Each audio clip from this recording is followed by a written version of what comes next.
میری بدقسمتی ہمیشہ یہی ہے، میں مجرم بھی ہوں، اللہ پاک شاید مجھے گناہوں کی سزا بھی دیتا ہے۔ وہ یہ ہے کہ میں جس بھی جلسے میں جاتا ہوں کہتے آخری تقریر آپ کی ہوگی۔ توبہ بھی میں نے بہت کیا ہے، طلباء سے بھی کہا کہ میرے لیے دعا کرو کہ یہ سزا مجھے کیوں مل رہی ہے، لیکن یہ ہے کہ بس یہ ہوتا یہی ہے۔ اب آپ حضرات یہ بتائیں کہ اس کا حل آپ اگر نکالیں گے کوئی خدا کا بندہ تو میں اس کے لیے مستقل دعا بھی کروں گا۔ یہ میرے ساتھ یہ ظلم اور زیادتی آج کے اس جلسے میں نہیں ہے، روزانہ ہے۔ تو میں ادھر ادھر جاتا رہتا ہوں تو ہر جگہ یہی یہ کہتے ہیں کہ آپ جو ہے نا آخر میں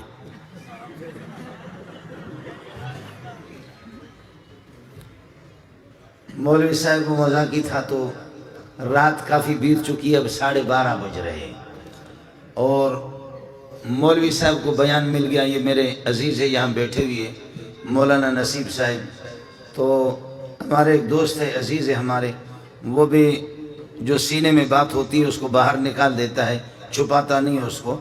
تو مولوی صاحب کو جب 1:30 بجے اور 2 بجے خطیبوں نے اپنی تقریریں کی، آخر میں مولوی صاحب کو بیان دیا کہ آپ کا بیان ہے، تو اب لوگ اس طریقے پر جھوم رہے ہیں اور سوئے ہوئے۔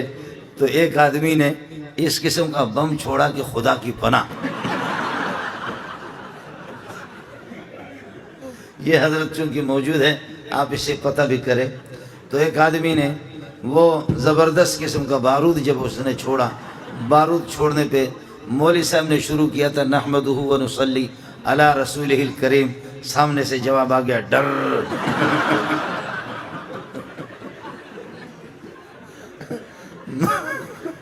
مولوی صاحب چونکہ میرا عزیز ہے تو یہ حضرت بیٹھے ان سے پتہ کرو۔ تو مولوی صاحب نے کہا میں نے تقریر ابھی تک شروع نہیں کی ہے، پہلے سے تم لوگوں نے حرم بجانا شروع کیا، اس لیے مولوی صاحب کہتے ہیں مجھے لگتا یہ ہے میری تقریر آپ لوگ برداشت نہیں کر سکیں گے۔ وآخر دعوانا ان الحمدللہ رب العالمین۔ مذاق کر رہا ہوں آپ سے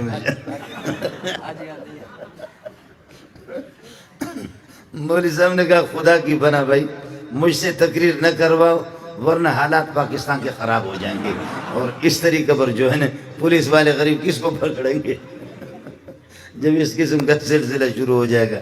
تو اب تو میرے خیال میں آپ حضرات کی وہ عرب لوگ کہتے ہیں استرخاء مفاسد، آپ کی اعضاء بالکل جواب دے چکے ہیں، اور بالکل آپ اس طرح کندھے آپ کے بیٹھ گئے، کمر ٹوٹ گئی، گردنیں بھی جھک گئی ہے۔ تو اس موقع پر ایسی حالت میں آپ کو لے کر کے بیٹھ جانا اور مولوی صاحبہ کو تقریر سنائے یہ کسی طرح بھی ٹھیک نہیں ہے۔ گزارش ہے بھائی جان سے کہ دعا فرمائیں تو تاکہ ہم چھٹی کریں۔ کیا خیال ہے آپ کا؟ اب رات کو ہم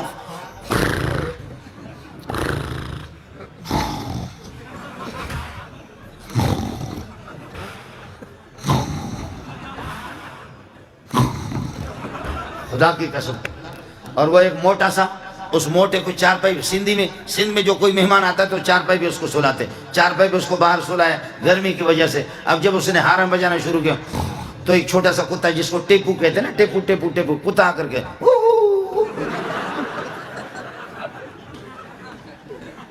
اور پھر جب قاری صاحب پھر وہ حرم بجانا شروع کرتا کتا پھر بھاگ جاتا ہے، کتا پھر بھاگ کچھ فاصلے پر جا کر کے پھر تھوڑی دیر کے بعد واپس آ کر میں رحیم یار خان میں تھکا ہوا تھا، کئی دن جلسے کرتے کرتے کرتے کرتے تھک گیا۔ ایک موٹا سا قاری صاحب اس کو بھی میرے کمرے میں سلائے، ایئر کنڈیشن۔ محترم صاحب نے کہا کہ میں نے کہا یار کئی دن سے تھکا ہوں، سفر میں میں نے آرام نہیں کیا، رات کو 2 بجے 3 بجے کے ٹائم پر آرام کرو۔ قاری صاحب نے وہ قرات شروع کی، خدا کی پناہ وہ اس نے قرات شروع کی، 17 سے ہٹ کر کے 21 چل رہا تھا، وہ 17 بھی نہیں تھا، 21 تھا۔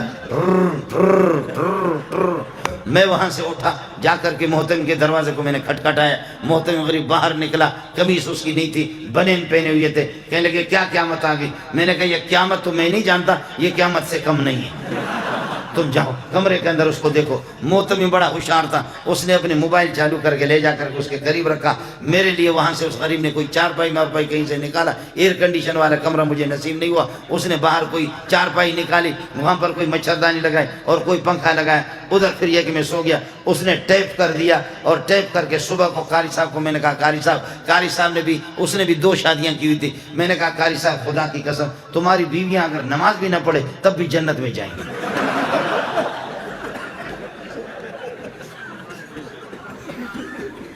میں تمہاری بیویاں تو جنتی۔ کہتے وہ کس طرح؟ میں نے کہا اس ٹھر کی ہوتی وہ کس طرح سوتی؟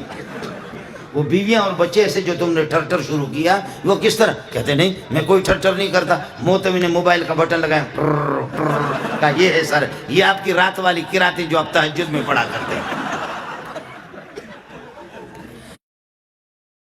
آج بھی آپ دیکھو ہمارے شیاطین کو عمر کا نام لے لو، اور آپ کو یہ بتاؤں جن کو احتلام ہو رہا ہے وہ یہ کر دیں رات کو والسماء والطارق پڑھے، والسماء والطارق کے بعد قلم کی ضرورت نہیں، اپنے ہاتھ سے ادھر لکھو عمر لکھو، اور یہ کہ اپنے ناڑے کو مضبوط باندھ کر کے شلوار کے اندر کرو۔ آپ کو احتلام ہو گیا تو مولوی منظور کو فون کر لینا، کبھی بھی احتلام نہیں ہوگا، شیطان ان پر چڑھتا ہے۔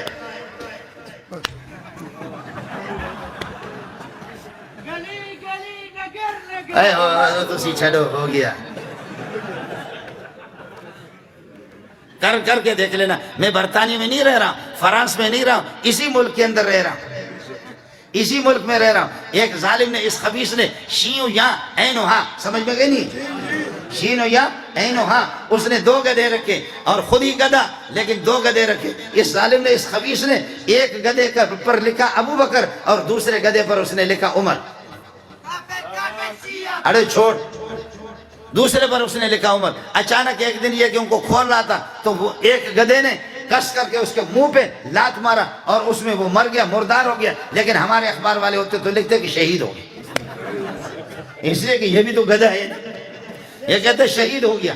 تو اس کو گدھے نے منہ پہ جب مارا، امام ابو حنیفہ کو بتایا گیا، امام ابو حنیفہ رحمۃ اللہ علیہ کو بتایا گیا آپ کا ہمسایہ شین یا عین ہا، کس کو سمجھ میں آ گیا؟ شینو یا عینو ہا، جس نے 2 گدھے پال کر کے رکھا اور اس طرح صحابہ کی گستاخی کر کے ان پر ایک پر لکھا تھا عمر اور ایک پر ابو بکر لکھا۔ ایک گدھے نے رات کو اس کے منہ پہ ایسے اخلاص سے لات مارا ہے کہ وہ وہیں پر مردار ہو گیا، فوراً جہنم میں پہنچ گیا۔ امام ابو حنیفہ نے فرمایا میرا ایمان ہے، مجھے یقین ہے، جا کر کے پتہ کرو اس گدھے نے اس کو مارا ہوگا جس پر اس نے عمر لکھا ہے۔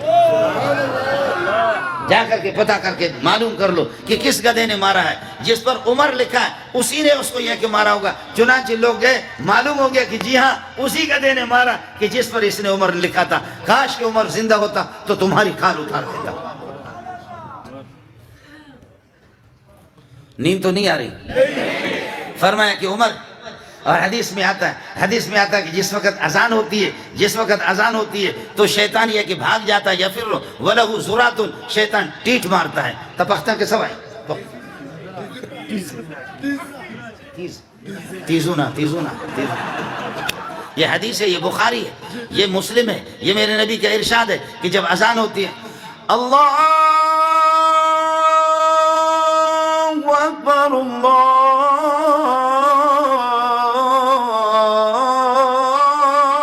اکبر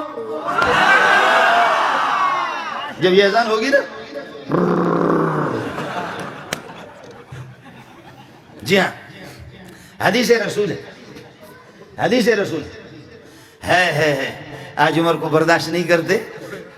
گدھے کے لیے ضروری نہیں ہے کہ اس کے بڑے کان ہوں، گدھے اور بھی ہوتے۔ شیطان کے لیے ضروری نہیں ہے کہ شیطان وہ جنات والا ہو، بلکہ شیطان من الجنت والناس، انسانوں سے بھی شیطان ہوتا ہے، جنات کا بھی شیطان ہوتا ہے۔ آپ کے گلی کوچوں کے اندر بہت سے شیاطین موجود ہیں۔ میرا نبی جیسے اشارہ کرتا ہے، مدینہ کے اندر خطبہ دے رہا تھا، بخاری کے اندر روایت موجود ہے، جیسے خطبہ دے رہا تھا بدو آ گیا، یا رسول اللہ پانی کے ایک قطرے کو ترستے، ہمارے مال مویشی ہلاک ہو گئے، پینے کے لیے پانی نہیں، درخت رو رہے ہیں، درختوں پر پتے بھی نہیں ہے، غیر آبادی، اور اس قحط سالی آگے، اللہ واسطے دعا کرو۔ آپ نے جیسے دست مبارک اٹھائی، دعا کی، صحابی کہتا اب تو مکہ مدینہ والوں نے ختم کر دیا، آپ کو اللہ تعالیٰ لے جائے جبل صلح، وہ پہاڑ ہے چھوٹا سا، اس پہاڑ کے پیچھے سے ایک بادل چھوٹی سی بدلی سی نمودار ہو گئے، دیر نہیں لگا، بادلیں آج شروع، آج بارش، کل پرسو ترسو خرسو ترسو شرسو دھرسو، مسلسل بارش ہی بارش ہے۔ اگلے جمعے کو وہی صحابی دوڑ کر کے آگے کہنے لگے خدا واسطے دعا کرو، خدا واسطے دعا کرو۔ حضرت زمینوں کے بند ٹوٹ گئے، ندیاں مست ہو گئی، طوفان آ گیا، سیلاب آ گیا، یہاں کے لوگ گاؤں والے ادھر نہیں جا سکتے، وہ گاؤں والے ادھر نہیں جا سکتے۔ میرے نبی مسکرائے، فرمایا واہ واہ، آپ نے ایسے دستے مبارک اٹھایا، دستے مبارک اٹھا کر کے فرمایا اللہم حوالینا لا علینا، اللہم حوالینا لا علینا، اللہم حوالینا، اللہم امطر حوالینا۔ اے اللہ مدینہ کے دائیں بائیں علی الجبال والآتام والآطام والعودیت، اے اللہ درختوں پر اور ٹیلوں پر دور دور بادلوں کو لے جا۔ کہتے ہیں اللہ کی قسم جب محمد کے دستے مبارک انگلی کا جہاں اشارہ ہوتا تھا بادلیں ادھر دوڑ لگاتے، درختوں کے بھی رخ بدل جاتا ہے سایہ کے۔ فرمایا اللہم حوالینا بادلوں کو، اللہم حوالینا امطر حوالینا۔ ایک دفعہ کراچی میں اجتماع ہو رہا تھا، میں بھی چلا گیا، میں نے بھی کاٹن کے کپڑے مپڑے لگائے، پتہ نہیں ہمارے بھائی جان وہاں تھے یا نہیں تھے، میں نے بھی کپڑے کاٹن ماٹن کے لگا دیے۔ ایسی مست قسم کی بادلیں ہم چوکی کی طرف سے آ رہی تھی۔ کراچی میں کورنگی میں اجتماع، لاکھوں کا اجتماع تھا، ہم لوگ مولوی لوگ تبلیغی لوگ سارے کے سارے ہم لوگ جب بادلیں وہ للکار رہے تھے، جب وہ بادلیں للکار رہی تھی، اب اجتماع کیا ہوگا اگر سیلاب آ گیا، بارش ہوگی تو سارے کے سارے میرے ساتھ میرا ایک دوست ہے، اس کا نام تھا فیصل، ہم اس کی گاڑی میں گئے، اس نے بھی کاٹن پہنے ہوئے تھے، میں نے بھی کاٹن پہنے ہوئے تھے۔ اب وہ سارے کے سارے تبلیغی بزرگ کہہ رہا بھائی دعا کرو، بھائی دعا کرو، اللہم حوالینا لا علینا، اللہم حوالینا، اے اللہ ادھر کراچی میں نہ برساؤ، آج کل اجتماع ہو رہا ہے ادھر نہ برساؤ، اللہ کو مشورے دے رہے تم کسی اور طرف چلے۔ وہ سارے تبلیغی اللہم حوالینا لا علینا، ہم لوگ مولوی لوگ طالب علم بھی اللہم حوالینا لا علینا۔ لیکن میرا وہ جو دوست جس کو عربی نہیں آتی تھی، اسپیشل گاڑی تھی، اس کے کپڑے ایسے قیمتی کاٹن تھے، ایسے خوشبو سالم نے لگایا ہوا تھا، وہ جگہ بھوس والی زمین تھی جہاں پر اجتماع ہو رہا تھا۔ اب سارے تبلیغی، سارے مولوی، سارے طلبہ، سارے صوفی کر اللہم حوالینا لا علینا، اللہم حوالینا لا علینا، اے اللہ ہمارے دائیں بائیں دور دور بارش برساؤ، ہمارے اوپر نہ برساؤ، ہمیں فی الحال ضرورت نہیں، اجتماع ہو رہا ہے، رعایت کرو، مہربانی کرو ہمارے ساتھ۔ لیکن وہ میرا ساتھی وہ عربی سمجھ نہیں رہا تھا، وہ کہتا اللہم علینا اللہم علینا اللہم علینا اللہم علینا، اللہم یعنی اے اللہ ادھر ہم پر برسا، ہم پر برسا، ہم پر برسا، اللہم علینا اللہم علینا اللہم علینا اللہم۔ بارش بہت شروع ہوگی، اتنے اتنے بڑے بڑے اولے آ گئے، ہم لوگوں نے بسترے چھوڑ کر کے ایسے وہ فیصل جو میرے ساتھ تھا اس کے کپڑے استری مستری سب ادھر گر رہے، جا کر کے گاڑی میں سوار ہو گئے، ہم لوگ بھاگے شاہ فیصل کالونی کی طرف۔ آگے ایک نالا مست تھا، نالا آ رہا تھا، ہم سمجھ رہے تھے کہ پانی اس میں کم ہے، اس نے گاڑی اس میں ڈال دی، ماشاءاللہ انہوں نے بغیر پیٹرول کے ہمیں اٹھایا ہماری گاڑی میں، اس لیے کہ پیٹرول تو مہنگا ہو گیا نا، سمجھے؟ ایسے ہماری گاڑی کو سیلاب نے اٹھا لیا۔ خدا پٹھانوں کو جزائے خیر دے، وہ علاقہ پٹھانوں کا تھا، دوڑ دوڑ کر کے دیکھ رہے تھے کہ مولوی صاحب شہید ہو رہا ہے، سمجھے؟ انہوں نے جا کے ہماری گاڑی کو پکڑ لی، گاڑی کی وہ ریڈیٹر کہتے کیا کہتے جس میں پانی چلا گیا، وہ بھی اللہ کا بھلا کرے بند ہو گیا۔ لیکن پٹھان اتنے ماہر تھے، فوراً کھول ہم وہ نالا بھی تھا، اس میں پاخانے ٹٹیاں لوگوں کے آ رہے تھے، اس میں سیلاب کا پانی آ گیا۔ ماشاءاللہ مولانا منظور کے کپڑے بھی خوب صاف ہو گئے ایسے، اس لیے کہ نالا پیشاب پاخانہ غول اور پھر یہ کہ ٹٹے وہ سارے کے سارے اللہ کو کپڑوں کے، اس کا بھی سارا کا سارا مسئلہ ہو گیا۔ میں نے کہا بھائی وہاں سے جب ہماری گاڑی انہوں نے ٹھیک کی، اس کے گھر پہ گئے، اب جا کر کے کپڑے بدل رہے، غسل کرے۔ میں نے کہا فیصل بھائی آج تقریباً 15-20 لاکھ کا مجمع، خدا نے ان کی دعا قبول نہیں کی، آپ کی دعا اللہ نے قبول۔ میں نے کہا یہ بڑے بدبخت ہے، کہنے لگے کیوں؟ میں نے کہا اللہ کے بندے سارے کہتے اللہم حوالینا لا علینا، اللہ ہمارے دائیں بائیں برسا، ہمارے اوپر نہ برسا دے، اور تو کہہ رہا تھا علینا علینا علینا علینا، ہم پر ہم پر ہم پر ہم پر۔ میں نے کہا دیکھ آج مجھے پتہ چل گیا تو کتنا بڑا ولی اللہ ہے، اللہ نے تیری بات مانی، باقی مہربانی کرنا، نبوت کا دعویٰ نہیں کرنا، نبی بننے کی کوشش نہیں کرنا۔ ہم لوگ تبلیغی لوگ مولوی لوگ سارے کے سارے ناکارہ ہو گئے۔ میرے بھائی سیلابوں کے رخ بھی بدلتے